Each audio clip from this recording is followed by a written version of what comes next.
আসসালামু আলাইকুম। Welcome to biochem এক্সপ্লেনেশনে।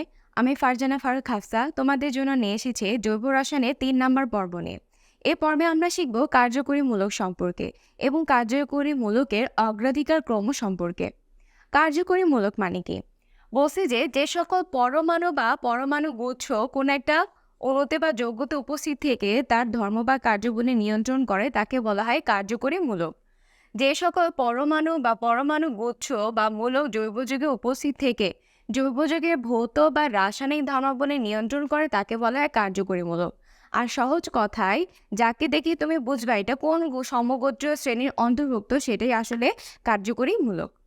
তো এখানে হচ্ছে কতগুলো সমগোত্রীয় শ্রেণী আছে: alkane, alkyne, অ্যালকাইন, alcohol, aldehyde, ketone, carboxylic acid, alkyl cyanide, acid amide. তো এগুলোর কার্যকরী মূলক কি হতে পারে? আমরা জানি হচ্ছে অ্যালকেনের মধ্যে কার্বন কার্বন সিগমা বন্ধন থাকে। হ্যাঁ, তাহলে হচ্ছে এ কার্বন আর এ কার্বন ওদের মাঝখানে হচ্ছে কি থাকবে? সিগমা বন্ধন থাকবে। এবং এ কার্যকরী মূলকের সাধারণ যে সংকেতটা আছে সেটা হচ্ছে সাধারণ সংকেত।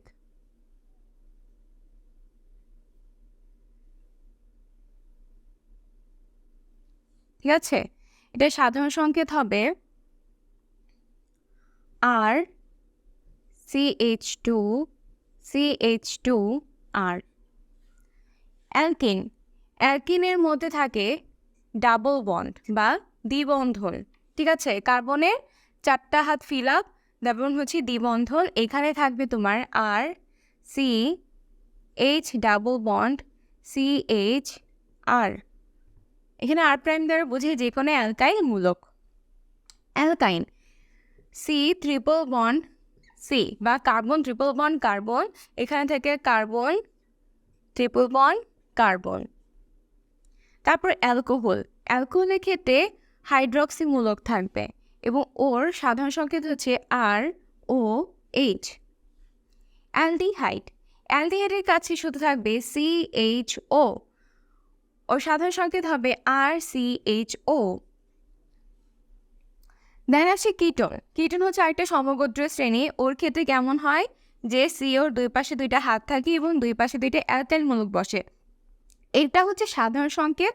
আর যদি আমি শুধু কার্যকরী মূলকের কথা বলি তাহলে কিটোনের হচ্ছে কি দুই পাশে হাত ফাঁকা এবং এ ফাঁকা হাতে হচ্ছে অ্যালকাইল মূলক বসবে। তারপর কার্বক্সিলিক অ্যাসিড মূলক, এখানে কি থাকে COOH থাকবে এবং ওর হচ্ছে সাধারণ সংকেত হবে RCOOH।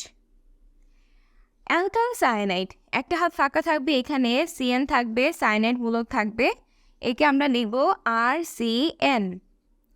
অ্যাসিড অ্যামাইডে কি থাকবে RCONH2, মানে কার্বক্সিলিক তোমার হচ্ছে কার্যকরী মূলকের সংকেত। অ্যাসিড অ্যানহাইড্রেটের ক্ষেত্রে RCONH2 আর হচ্ছে সাধারণ সংকেত হচ্ছে RCONH2। আমি যখন বলবো যে কার্যকরী মূলক তখন আসবে CONH2, আর যখন বলবো সাধারণ সংকেত সামনে হচ্ছে একটা অ্যালকাইল মূলক বসবে। তারপর আছে আরও কতগুলো সমগোত্র শ্রেণী সম্পর্কে, যেমন হচ্ছে দেখো ether, amine, acid chloride, ester, acid anhydride, nitrophenol. ঠিক আছে, তাহলে এখানে ইথারের কার্যকরী মূলক সংকেত হবে তোমার COCO। ঠিক আছে, অথবা এটিকে দেখতে এমন হবে সাধারণ সংকেত ROR প্রাইম। অ্যামিন, অ্যামিনের ক্ষেত্রে যেটা হবে সেটা হচ্ছে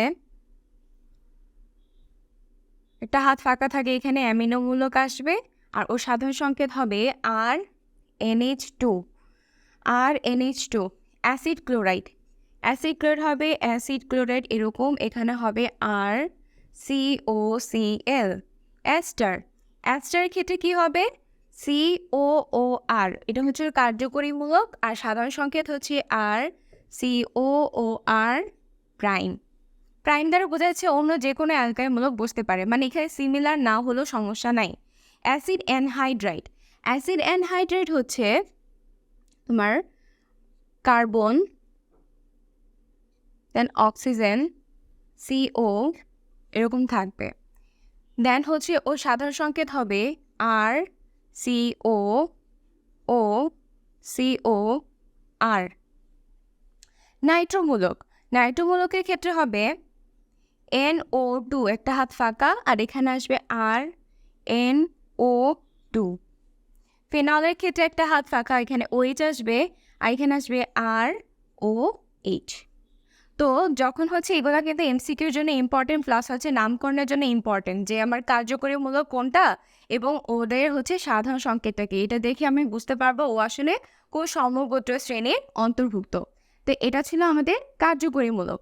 তো এখন আমরা জানবো যে কার্যকরীমূলকের অগ্রাধিকার ক্রম, মানে যখন আমি নামকরণের ক্ষেত্রে যখন একাধিক কার্যকরীমূলক থাকবে তখন আমি কোন কার্যকরণিকটা আগে ইউজ করবো আর কোনটা পরে ইউজ করবো, অর্থাৎ কোনটা প্রতিস্থাপক হিসেবে কাজ করবে।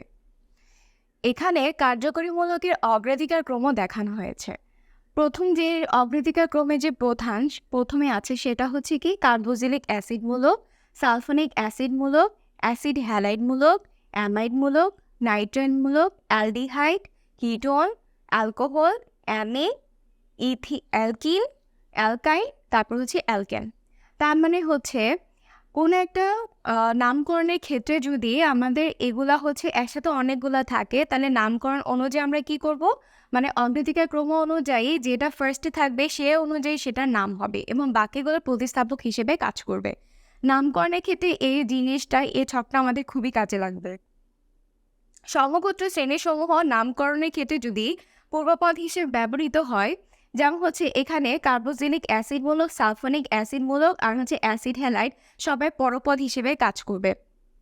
তাহলে পরপদ হিসেবে ওকে আমরা অয়িক অ্যাসিড বলবো, যেমন প্রোপানোয়িক, বিউটানোয়িক অ্যাসিড। তারপর সালফোনিক অ্যাসিডের ক্ষেত্রে সালফোনিক অ্যাসিড। তারপর হচ্ছে অ্যাসিড হ্যালাইডের ক্ষেত্রে অয়েল হ্যালাইড বলবো নাম। তারপর হচ্ছে যখন অ্যামাইড থাকবে পূর্বপদ হিসেবে আমরা বলবো অ্যামাইডো, পরপদ হিসেবে বলবো অ্যামাইড। যদি নাইট্রাইল থাকে তাহলে পূর্বপদ হিসেবে বলবো সায়ানো, পরপদ হিসেবে বলবো নাইট্রাইল। যদি হচ্ছে আমাদের অ্যালডিহাইড মূলক থাকে তাহলে পূর্বপদ হিসেবে বলবো অ্যালকানয়েল, পরপদ হিসেবে বলবো অ্যাল।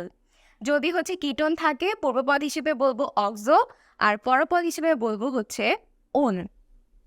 দেন হচ্ছে যদি আমাদের অ্যালকোহল থাকে তাহলে পূর্বপদ হিসেবে বলবো হচ্ছে হাইড্রক্সি আর পরপদ হিসেবে বলবো হচ্ছে অল। যদি অ্যামিন থাকে তাহলে বলবো অ্যামিনো, অ্যামিন। আর এখানে দেখো যে অ্যালকিন, তারপর হচ্ছে অ্যালকাইন, তারপর অ্যালকেন, তাদেরকে সব পরপদ থাকবে। অ্যালকিনে বলবো ই, ট্রিপলে বলবো আই আর সিঙ্গেলে বলবো হচ্ছে কি এন। তার মানে এখানে হচ্ছে আমাদের কার্যকরী মূলকের অগ্রাধিকার ক্রম আছে। আমরা যদি নিচ থেকে উপরে যাই, মানে প্রথম যেটা থাকবে, হ্যাঁ, নিচ থেকে উপরে ওদের প্রধান বেশি, মনে করে হচ্ছে প্রাধান্য বেশি। এই দুইটার মধ্যে কে উপরে আসছে, অ্যালডিহাইড মূলক, তাহলে ওকে আমার আগে বলতে হবে, মানে ওর নাম অনুযায়ী হচ্ছে প্রোডাক্টের নাম হবে। আবার দেখো নাইট্রাইল আর অ্যালডিহাইডের মধ্যে কে উপরে, সায়ানা, নাইট্রাইল মূলক হচ্ছে উপরে, তাহলে ওর নাম অনুযায়ী আমাকে নামকরণ করতে হবে এবং অন্য যেগুলো থাকবে সবগুলো প্রতিস্থাপক হিসেবে কাজ করবে। তো আজকে আমাদের ক্লাসে আমরা জানলাম হচ্ছে কার্যকরী মূলক কাকে বলে, কার্যমূলক কী কী, এবং নামকরণের ক্ষেত্রে কোন কার্যকরী মূলকটা আগে বসবে সেটা বুঝতে পারা। ঠিক আছে, তো নেক্সট ক্লাস থেকে আমরা শুরু করব হচ্ছে নামকরণ সম্পর্কে, আমরা অ্যালকিনের নামকরণ থেকে শুরু করব। তো আজকের ক্লাসটা এখানেই শেষ। আসসালামু আলাইকুম।